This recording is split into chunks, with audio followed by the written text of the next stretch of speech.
Hello student, KPS की online classes में आपका स्वागत है। आज मैं आपको 9th क्लास की हिंदी पाठ्य पुस्तक क्षितिज से गद्य खंड का पाठ नंबर 2 पढ़ाने जा रहा हूँ। पाठ का नाम है लिहाजा की ओर। यह एक यात्रा वृत्तांत पाठ है। इस पाठ को पढ़ाने से पहले मैं आपको लेखक परिचय देने जा रहा हूँ। संक्षेप में आप ध्यान से सुने। राहुल सांकृत्यायन का जन्म 1893 में उनके ननिहाल गांव पंदहा जिला आजमगढ़ में, जो कि उत्तर प्रदेश में है, वहां पर उनका जन्म हुआ। उनके पैतृक गांव का नाम कनेला था। राहुल सांकृत्यायन का मूल नाम केदार पांडे था। उनकी शिक्षा काशी, आगरा, लाहौर में हुई। सन 1930 में उन्होंने श्रीलंका जाकर बौद्ध धर्म स्वीकार कर लिया। तब से उनका नाम राहुल सांकृत्यायन हो चुका था। राहुल जी पाली, प्राकृत, अपभ्रंश, तिब्बती, चीनी, जापानी, रूसी सहित अनेक भाषाओं के जानकार थे। उन्हें महापंडित भी कहा जाता था। सन 1963 में उनका देहांत हो गया। राहुल सांकृत्यायन ने उपन्यास, कहानी, आत्मकथा, यात्रा वृत्त, जीवनी, आलोचना, शोध आदि अनेक विधाओं में साहित्य सृजन किया। इतना ही नहीं, उन्होंने अनेक ग्रंथों का हिंदी में अनुवाद भी किया। मेरी जीवनी यात्रा, जो कि 6 भागों में छपी।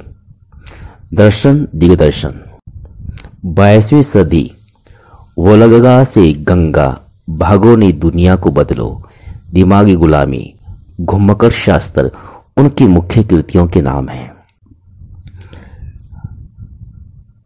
साहित्य के अलावा दर्शन, राजनीति, धर्म, इतिहास, विज्ञान आदि विभिन्न विषयों पर राहुल जी की पुस्तकें मिलती है, जिनकी संख्या लगभग 150 है।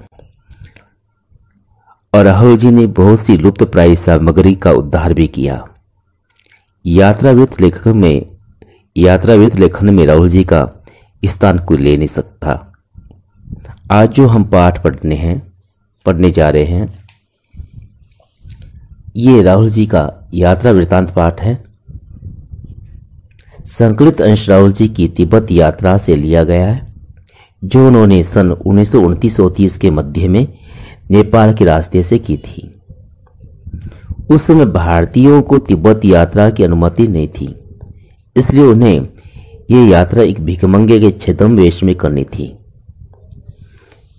इसमें तिब्बत की राजधानी ल्हासा की ओर जाने वाले दुर्गम रास्तों का वर्णन बड़े ही रोचक और सुंदर शैली में किया है। इस यात्रा वृत्तांत से हमें उस समय के तिब्बती समाज के बारे में बहुत जानकारी मिलेगी। तो पाठ शुरू करते हैं, जो इस प्रकार है।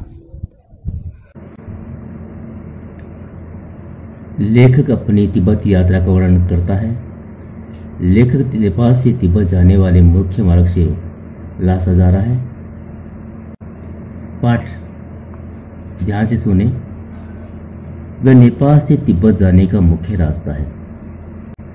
फरी कलर फोड़ का रास्ता जब नहीं था, तो नेपाल ही नहीं, हिंदुस्तान की भी चीजें इसी रास्ते से तिब्बत जाया करती थी। यानी फरी कलर फोड़ का रास्ता जब नहीं खुला था, तो नेपाल ही नहीं, हिंदुस्तान की भी चीजें इसी रास्ते से तिब्बत जाया करती थी। ये व्यापारिक ही नहीं, सैनिक रास्ता भी था।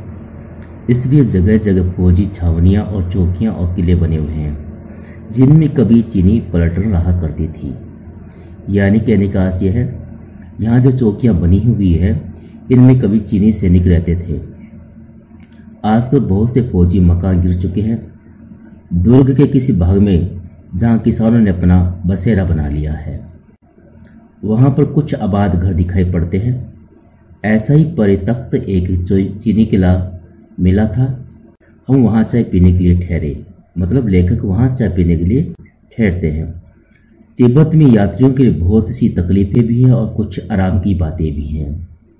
यहाँ जाति पाति छुआछूत का सवाल ही नहीं है, और न औरतें पर्दा करती है बहुत निम्न श्रेणी के भिखमंगों को लोग चोरी के डर से घर के भीतर नहीं आने देते, नहीं तो आप बिल्कुल घर के भीतर चले जा सकते हैं, चाहे आप बिल्कुल अपरिचित क्यों न हो। तब भी घर की बहू या सास अपनी झोली में से आप चाय बनाने की सामग्री दे दीजिए, वह आपके लिए उसे पकाकर दे देगी। मक्खन और सोडा नमक दे दीजिए, वह चाय चोड़ी में कूटकर उसे दूध वाली चाय के रंग की बना के मिट्टी के टोटीदार बर्तन यानी खोटी में रख के आपको परोस देगी। यदि बैठक की जगह चूल्हे से दूर है और आपको विश्वास नहीं, आपको डर है कि सारा मक्खन आपकी चाय में नहीं पड़ेगा, तो आप खुद जाकर चोड़ी में चाय मथ कर ला सकते हैं। चाय का रंग तैयार हो जाने पर फिर नमक मक्खन डालने की जरूरत होती है। कहने का आशय है कि यहाँ पर सुविधाएं हैं तो असुविधाएं भी है। यहाँ के लोगों के बीच छुआछूत जात पात का भाव नहीं है। कोई भी व्यक्ति किसी के घर अंदर जा सकता है। यहाँ पर चाय मिट्टी के टोटीदार बर्तन में ला कर दी जाती है। यदि घर की महिलाएं बहू बेटियां चाय देती है तो ठीक है, अन्यथा आप स्वयं चाय बनाकर पी सकते हैं। किसी प्रकार की रोक टोक यहाँ नहीं है। लेखक की यात्रा आगे चलती है और लेखक एक थोड़ला गांव में पहुंचते हैं, जहां उनकी मुलाकात सुमति नामक एक बौद्ध भिक्षु से होती है और बौद्ध भिक्षु सुमति के साथ वो आगे का सफर करते हैं। अब आप सुमति के बारे में और बौद्ध भिक्षु जो है सुमति उनके बारे में तथा यात्रा के वर्णन को सुनेंगे। परित्यक्त चीनी किले से जब हम चलने लगे तो एक आदमी राहदारी मांगने आया। हमने वे दोनों चिमटे उसे दे दी। शायद उस दिन हम थोड़ला के पहले ही आखिरी गांव में पहुंच गए। हम कौन कौन? लेखक और सुमति। यहाँ भी सुमति के जान पहचान के आदमी थे। सुमति एक बौद्ध भिक्षु था, इसलिए उसकी जान पहचान इस इलाके में काफी थी। लोग उसका सत्कार करते थे, सम्मान करते थे। और भिखमंगे रहते भी। यहाँ पर एक ऐसा स्थान आया जहाँ भिखमंगे ठहर सकते हैं। 5 साल बाद हम इसी रास्ते से लौटे थे। लेखक कह रहा है कि 5 साल बाद मैं इस रास्ते पर आया हूँ, भिखमंगे के रूप में नहीं। 5 साल पहले मैं इस रास्ते पर जब आया था, भिखारी के वेश में नहीं आया था, एक भद्र यात्री वेश में घोड़े पर सवार होकर आया था। किंतु उस वक्त किसी ने हमें रहने के लिए जगह नहीं दी और हम गांव के एक सबसे गरीब झोंपड़े में ठहरे थे। बहुत कुछ लोगों की उस वक्त की मनोवृत्ति भी पर भी निर्भर है। खासकर शाम के वक्त छड़ पीकर कुछ होशाबाज की दुरुस्त बड़ी मुश्किल से रख पाते हैं। यानी एक नशा है। यहाँ के लोग ये नशा करते हैं, तब ये अपना मान सम्मान आदर सत्कार करना भूल जाते हैं। ये घटना पुरानी लेखक बीच में बता रहा है कि 5 साल पहले मैं यहाँ आया था और मुझे एक झोंपड़ी में ठहरना पड़ा था। यहाँ लोग मुझे ठहरने के लिए जगह नहीं दे रहे थे। अब हमें सबसे विकट डांडा थेड़ला पार करना था। डांडे तिब्बत से सबसे खतरे की जगह है। 16-17 हजार फीट की ऊंचाई होने के कारण उनके दोनों तरफ मीलों तक कोई गांव गिराव नहीं होते हैं। यानी गांव गिराव दिखाई नहीं देता, यानी गांव बिल्कुल भी दिखाई नहीं देते हैं। दूर दूर तक कोई गांव में बसा हुआ नहीं है। ये एक पहाड़ी इलाका है। दुर्गम स्थानों पर यह रास्ता बना हुआ है। नदियों के मोड़ और पहाड़ी के कोनों के नदियों के मोड़ और पहाड़ों के कोनों के कारण बहुत दूर तक आदमी को देखा नहीं जा सकता। डाकुओं के लिए सबसे अच्छी जगह है। कहने का आशय है इन पहाड़ियों में डाकू निवास करते हैं। तिब्बत में गांव में आकर खून हो जाए तब तो खूनी को सजा मिल सकती है, लेकिन इन निर्जन स्थानों में मरे हुए आदमी के लिए कोई परवाह नहीं करता। या रास्ते में कोई आदमी मार दिया जाता है तो उसके लिए कोई कानून यहाँ नहीं है। सरकार खुफिया विभाग और पुलिस पर इतना खर्च नहीं करती है। सुरक्षा की दृष्टि से यहाँ किसी प्रकार की व्यवस्था नहीं है। वहाँ वह भी कोई नहीं मिल सकता। डकैत पहले आदमी को मार डालते हैं, उसके बाद देखते हैं कुछ पैसा है कि नहीं। हथियार का यहाँ कानून न होने के कारण यहाँ लाठी की तरह लोग पिस्तौल बंदूक लिए फिरते हैं। यानी कि यहाँ पिस्तौल बंदूक रखना आम बात है। डाकू आदमी को लूटते हैं और फिर उसे मार देते हैं। मारते इसलिए हैं ताकि जीवित रह गया तो हमें खतरा हो सकता है, ये सोचकर डाकू उस व्यक्ति को मार देते हैं। लूटने के बाद गांव में हमें मालूम हुआ कि पिछले ही साल थोड़ला के पास खून हो गया। शायद खून की हम इतनी परवाह नहीं करते क्योंकि हम भीख मंगे थे। कहने का आशय लेकर भिखारी के रूप में वहां जा रहे हैं, यात्रा पर जा रहे हैं, तो ऐसी घटनाओं के लिए वह रुक नहीं सकते क्योंकि कहीं भी कोई भी भिखारी ऐसी घटनाओं के लिए रुकता नहीं है। जहां कहीं वैसे सूरत देखते उन्हें ऐसा लगता कि डाकू आ सकते हैं तो वो अपनी जीभ निकालकर टोपी उतारकर कुची कुची यानी दया भाव से एक पैसा कहते भीख मांगने लगते। लेकिन पहाड़ की ऊंचाई चढ़ाई थी, पीठ पर सामान लाद कर कैसे चलते, और अगला पड़ाव जो था 16-17 मील से कम नहीं था। मैंने सुमति से कहा, यानी कि लेखक ने सुमति नामक बौद्ध भिक्षु से कहा कि कोई घोड़े की व्यवस्था कर लो, 2 घोड़ों की व्यवस्था कर लो ताकि हम लोग सामान भी उस पर रख लेंगे और यात्रा भी आसानी से कर सकेंगे। दूसरे दिन हम घोड़े पर सवार होकर ऊपर की ओर चले। डांडे से पहले एक जगह चाय पी और दोपहर के वक्त डांडे के ऊपर जा पहुंचे। हम समुद्र तल से 17-18 हजार फीट ऊंचाई पर खड़े थे। हमारी दक्षिण दिशा की तरफ पूर्व से पश्चिम की ओर हिमालय के हजारों श्वेत शिखर चले गए थे, यानी कि इतनी ऊंचाई से हिमालय पर्वत की चोटियां दिखाई दे रही थी जो बर्फ से ढकी हुई थी। बेटे की ओर जो दिखाई देने पर पता चला कि कुछ पर्वतों पर बर्फ नहीं है, बिल्कुल नंगे थे। न बर्फ की सफेद चादर थी न किसी तरह की उन पर हरियाली थी। उत्तर की तरफ बहुत कम बर्फ जमी हुई वाली चोटियां दिखाई पड़ती थी। सर्वोच्च स्थान पर डांडे के देवता का स्थान था जो पत्थरों के ढेर, जानवरों के सींगों और रंग बिरंगे कपड़ों की झंडियों से सजाया गया था। अब हमें बराबर उतराई पर चलना था। चढ़ाई तो कुछ दूर थोड़ी मुश्किल थी लेकिन उतराई बिल्कुल नहीं। शायद 2-1 और सवार साथी हमारे साथ चल रहे थे। मेरा घोड़ा कुछ धीमे चलने लगा। मैंने समझा कि चढ़ाई की थकावट के कारण ऐसा कर रहा है और उसे मारना भी लेखक नहीं चाहता था। धीरे धीरे वह बहुत पिछड़ गया। कौन? लेखक। क्योंकि लेखक का घोड़ा बहुत धीमी गति से चल रहा था तो वो काफी अपने साथियों से दूर हो गया था। मैं धोखे विकस्तों की तरह अपने घोड़ों पर झूमता हुआ चला जा रहा था। कहने का आशय लेखक अपनी मस्ती से धीमी गति पर घोड़े पर सवार होकर जा रहा था। जान नहीं पड़ता था कि घोड़ा आगे जा रहा है या पीछे। कहने का आशय लेखक को ऐसा लग रहा था ये घोड़ा आगे जा रहा है या पीछे, समझ में नहीं आ रहा था। बड़ा धीमी गति से चल रहा था। जब मैं जोर देने लगता था तो वह और सुस्त पड़ जाता। कौन? घोड़ा।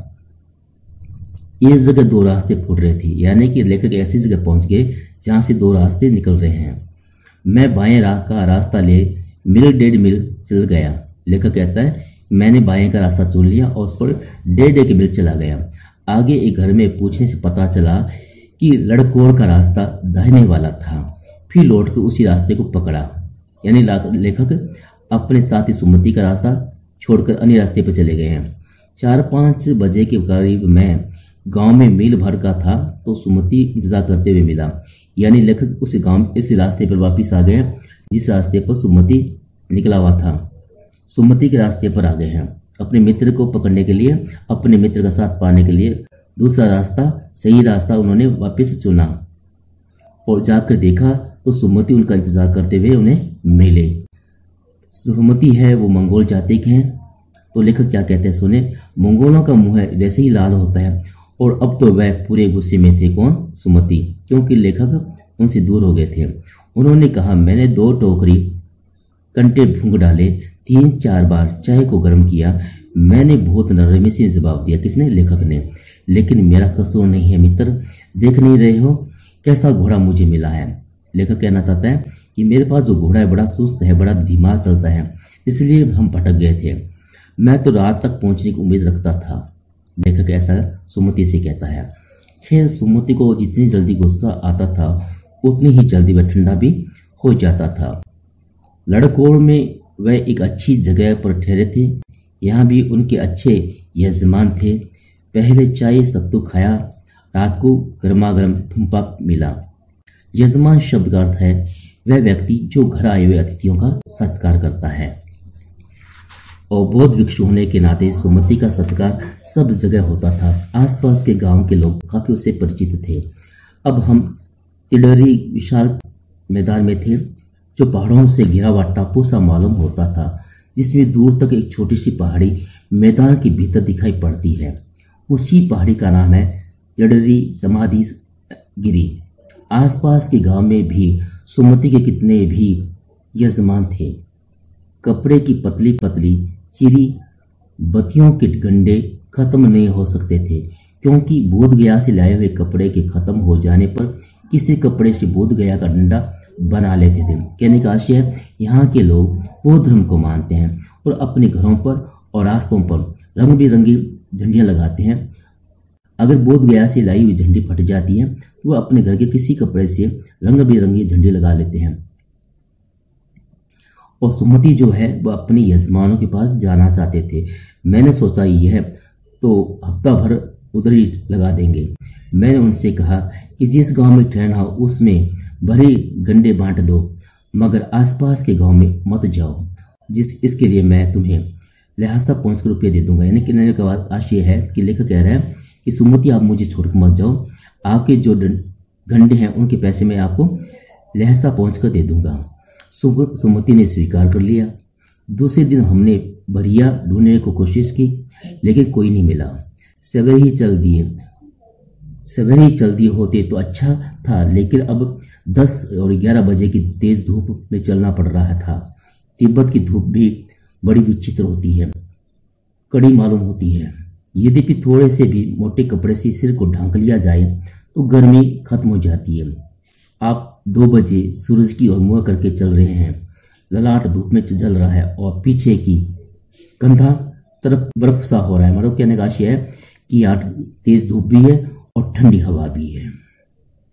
ठंडी हवा शरीर को ठंडा करती है और तेज धूप चेहरे और सिर को गर्म कर देती है। फिर हमने पीठ पर अपनी चीजें लादी, डंडा हाथ में लिया और चल पड़े। यद्यपि सुमति के परिचित तिडरी में भी थे, तिडरी जो गांव है उसमें भी सुमति के परिचित लोग थे, लेकिन वे एक और यजमान से मिलना चाहते थे। इसलिए आदमी मिलने का बहाना करके शेखर विहार की ओर चलने के लिए कहा। तिब्बत की जमीन बहुत अधिक छोटे बड़े जमींदारों में बंटी हुई है, जागीरदारों में बंटी हुई जमीन है। इन जागीरों में का बहुत कुछ हिसाब मठों के हाथ में है।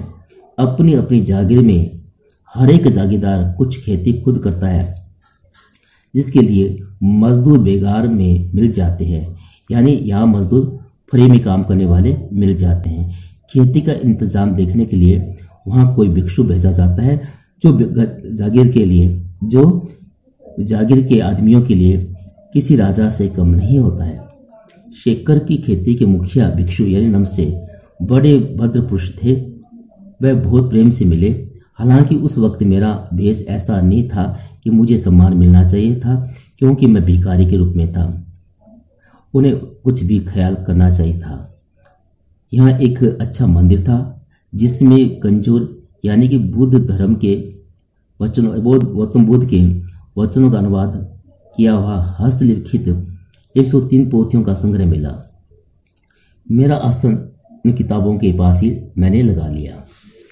लेखक ने वहाँ अपना आसन बिछाया और उन किताबों में से किसी एक किताब को निकालकर पढ़ना शुरू कर देते हैं। वह बड़े मोटे कागज पर अच्छे अक्षरों में लिखी हुई थी। एक एक पोथी 15-15 से कम नहीं रही होगी, यानी काफी भारी भरकर ये किताबें थी। सुमति ने फिर आसपास अपने यजमानों के पास जाने के बारे में पूछा।